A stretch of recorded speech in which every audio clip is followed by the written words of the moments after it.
Okay, hey guys, I'm sorry that we couldn't be in class today. The weather is just not cooperating, although it's spring, I don't know what's happening. So, in place of today, we're going to do an online lecture and then we're going to do a discussion board for you guys to get points. That way we're not losing points. So make sure you look out after you watch this video. Make sure you go participate in the discussion board. You should do one main discussion post addressing the questions that I've asked you, and then you should respond to at least one classmate. I really want this to be like a class discussion like we have in class, of everyone being open, everyone being honest with their thoughts. On the schedule for today, I know it says that we're supposed to do resource management as well as some play therapy, not play therapy, but it's like reconstructive ideas. So I really like resource management and I really like doing that with you guys. So what we're going to do is, in place of today, I'm going to move forward to Tuesday, which would be a psychology of stress. That's the topic for Tuesday. And what I'm going to do is I'm going to lecture on Tuesday about resource management. So I understand that people are supposed to present on psychology of stress. I know Aaron, Grace, and Carl and Alex are all assigned for that. You'll still present on Tuesday and you'll still present about psychology of stress, but for that lecture day, we're going to switch them. No big deal. You stay as you are. For me, I'm just switching the lecture day so we can get resource management in. So this online lecture is going to be about psychology of stress, which should be on the next week. So you can follow along with that PowerPoint, which is chapter 5 towards psychology of stress.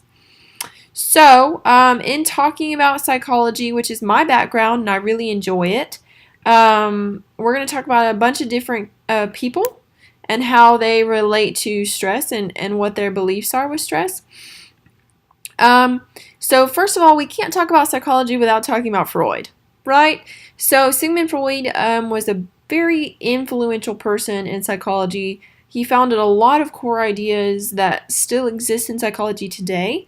He provided a basis for a lot of different theories that have carried over and adapted and become something different. In relation to stress management, Sigmund Freud believed that humans operate on an instinctual level. So he believed that through biological and psychological impulses, the impulses were an innate and instinct need to satisfy the body's immediate needs. So he believed that as creatures and as beings, we have an instinct to meet those required needs, whatever they may be. And with those instincts, he believed came tension. So he believed that we got stressed out from the tension between the mind's body impulses and the body's responses to those impulses. So he suggested that stress is inherent and innate to us as individuals, that we are innate and adapt to stress internally, not just externally. So that's where he believed stress came into play. He also developed what we call the id, the ego, and the superego. So the ego avoids pain and seeks pleasure. So it is always about seeking pleasure and avoiding pain at all costs. It's responsible for controlling the flood of impulses from the id. So the id is constantly releasing impulses from the body. You'll find on the slides it gives you a nice little instinct of what happens in the brain. So the id basically says, I want this now. I have to have these pair of shoes now. Sorry, forgive the noise. It's my dog. She's currently playing on the floor, so she's a little bit of a distraction to me. Anyways, so id is that I want it now. I want those pairs of shoes now. And then the superego is the exact opposite. No, you can't have it now. So basically, you can view the id as the angel or the demon and the superego as the exact opposite. And the ego is right in the middle, and it says, okay, I want those pair of shoes, so I need to wait for my paycheck to get those pair of shoes. So really, the ego is the rationalization or the justification for the means. It's what I like to call the little balance in the middle of the seesaw. So the ego pushes one way, or the id pushes one way, the superego pushes back, and the ego is right in the middle. It's what keeps everything balanced. And that tends to stress us out because the id says, no, go have fun with your friends. You don't need to worry about studying for your midterm. And the superego says, no, you need to spend all of your time studying for your midterm or your final And then the ego says, okay, you study for 1 hour and then you go out with your friends. So it's a balance. With stress management, we all have what's called defense mechanisms. We have 6 different defense mechanisms. The first one is denial. We all deny something at some point. So maybe there is a death in the family and you completely deny that that happened. That person is not gone. They've not passed away. You're in complete denial. Or maybe you're in denial about a breakup. That didn't happen. We're going to get back together. We're just on a break. Whatever it is, you're completely denying it, which causes more stress. We're trying to defend ourselves, but it tends to cause more stress in the long run. Then we have number 2, which is repression. We push it in the very back of our mind to try and not think about it. So repression is like avoiding a breakup, or you just went through a breakup and it's in the very back of your mind. You are doing so many different things to put it on the back burner. So maybe you're consuming yourself with work, so you don't have to think about it. Maybe you are going out with friends all the time, so you don't have to think about it. Either way, that's repression, and it also causes stress because you're not dealing with the issue. Projection is where we project our thoughts and feelings on someone else. So let's say we're having a conversation with a significant other. We say, you're so mad, like why are you so mad? There's no reason for you to be mad. When in reality, you're the person that's mad. They're not mad. You're projecting your own feelings on them. Or maybe you project a fear on somebody. Like you're just afraid that X, Y, and Z is going to happen when in reality, you're the one who's afraid. Which again causes more stress because you're not dealing with a problem. You're just kind of making things worse because you're putting your feelings on someone else, which isn't fair. Rationalization, we all rationalize, good and for the bad. So the best one I can think of that a lot of people do is I just went to the gym so I can eat cookout. Well, that's not how that works. You go to the gym to make your body feel good, and cookout is not a good resource or replenishment after you have gone to the gym. So maybe try a protein bar, protein shake, or a salad, or some grilled chicken, that kind of thing. Then there's displacement, where you are... Displacement and projection are very different, and you need to know how and why they're different. So again, projection is you putting your feelings on someone else, and displacement is just you taking it out on everybody. So displacement would be, I'm late for work. I got stopped by a cop, which is why I was late to work. I show up to work. My friend didn't cover for me with my boss, so my boss is giving me a warning before I get fired. Well, I blame my friend because she didn't cover for me when it's my own fault that I was late for work. So displacement is blaming someone else basically for something that's happened that's your fault. Again, that can be very stressful because then you're putting someone else in an uncomfortable situation that they don't really deserve to be in. And then humor, people use humor to kind of defend themselves, making jokes about themselves, demeaning themselves. I have a friend who makes a joke about her father, who passed away a very long time ago. He was shot and killed in service. And she makes jokes when people ask her about her father, saying he's dead, or she wouldn't know, she can't call heaven, those sorts of things. So those are her defending herself because it's uncomfortable and painful for her to talk about. So that creates more stress for people because it's not funny and people don't really know what to do in those situations. So make sure that you're aware of all those things are deflecting basically, and they can cause more stress and more harm than good. And then another big person in psychology his name is Carl Jung, and he believed that, again, humans act by instinct and biological force. So he hypothesized that human personality is self-discovery and realization. So we self-discover through individuation, which is a process leading to wholeness. So we are trying to become whole through the use of the iceberg. So at the very top of the iceberg is your conscious identity that everyone sees on the forefront. So that basically that outer book type of look that people see that maybe they judge you by. Then you have your unconscious identity, which is below the surface, and that is the inner workings of who you are. When someone gets to know you, then they're getting to know your unconscious identity, you know, thoughts, childhood memories, things that you forgot about, or conscious thoughts and behaviors that get pushed down. Then at the very, very bottom level, you have your personal collective, which is what we call the deepest level.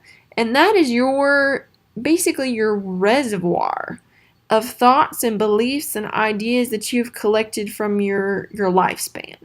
They're very difficult to access, but they're invaluable in helping you become whole and helping you become self-actualized. So for you to have a self-discovery process, you must access that personal collective and dig to the deepest level of your person to self-identify of who you are. And that's what Jung believed in, is self-identification. Excuse me. Now, a lot of times people ask me in psychology classes what's the difference in the conscious and the unconscious, other than the conscious is forefront and the unconscious is not. The conscious is more rational, analytical, verbal, and linear. The unconscious is irrational, intuitive, dreams and symbols and vivid colors kind of thing. So your unconscious is on the bottom level of everything. It's basically intuitive, telling you what you might want or what you might need, as irrational as that might be. And the thoughts are non-linear and they are non-time oriented. So your unconscious is not worried about today, tomorrow, the next day. Your unconscious is really focused on intuition and what's happening and what could happen.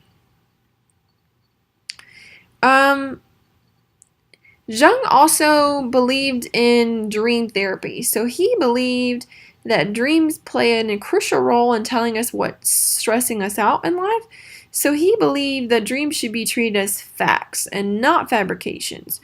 He believed that they have a definite purpose or theme in our life that our mind is trying to tell us. And he also stressed that dreams are individualistic and that they mean something different to every single person. So you should know exactly what your dream means because it's coming from you. I can't really tell you what your dreams mean because I don't know what's going on in your life. So for me, if I'm dreaming about a burning building, then I'm going to assume that I'm stressed that I'm stuck somewhere and then I can't get out. And that's my personal interpretation of that dream. And that probably means that I was stressed before I went to bed or stressed the day before, which is why my mind was trying to recollect those thoughts. The whole purpose of dreaming is for your brain to process and differentiate what happened that day. So your brain is trying to process everything that went on that day. It's trying to store away memories. It's trying to put things where they're supposed to go and make sense of all of the stuff that's going on. And sometimes the brain is trying to process that, so therefore you have dreams about it. And it may just be in a different context, but most of the time we can differentiate and understand what that context meant. Elizabeth Ross, she believed in stages of grieving. So we all have stages of grieving whenever we go through some form of grief. So we have denial, anger, bargaining, depression, and acceptance. So denial, again, we've already talked about denial. It didn't happen. Anger, you're angry that it happened. Like, why did this happen to me? Like, what? I don't deserve this. This person didn't deserve this. My family didn't deserve this. And then you have bargaining. Most of the time that you are bargaining with a higher power, or you're making an agreement between conscious mind and the soul involving some sort of exchange of offerings. So, for example, I can just use my mother as an example. My mother had ovarian cancer. At first I was in denial of, this isn't happening. My mom doesn't have ovarian cancer. This is just some sort of sickness that she's having. And then I was angry. I've experienced a lot of grief in my lifespan as young as I am and as young as you guys are. I was angry that I was going through this again. My mother was going through this. She didn't deserve that. She was scared, and so that made me angry because she didn't deserve to be scared. And then once I got past, the anger really didn't last that long because I understood that my mother needed me. So bargaining, I didn't really bargain, but some examples would be I'll go to church every single Sunday from here on out if my mother survives. I will,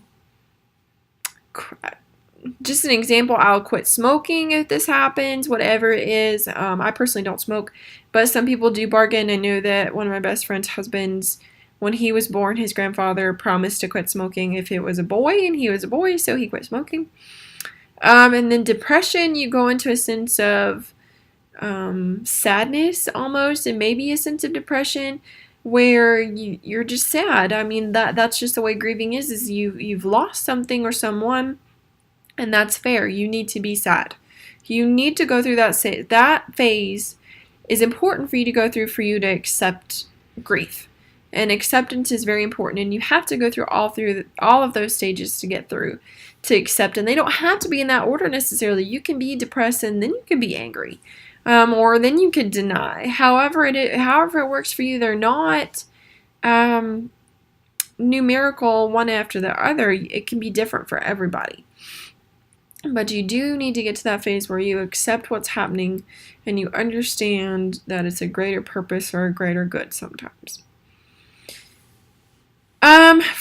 Viktor Frankl believed in a search of life's meaning, so we have a purpose in life.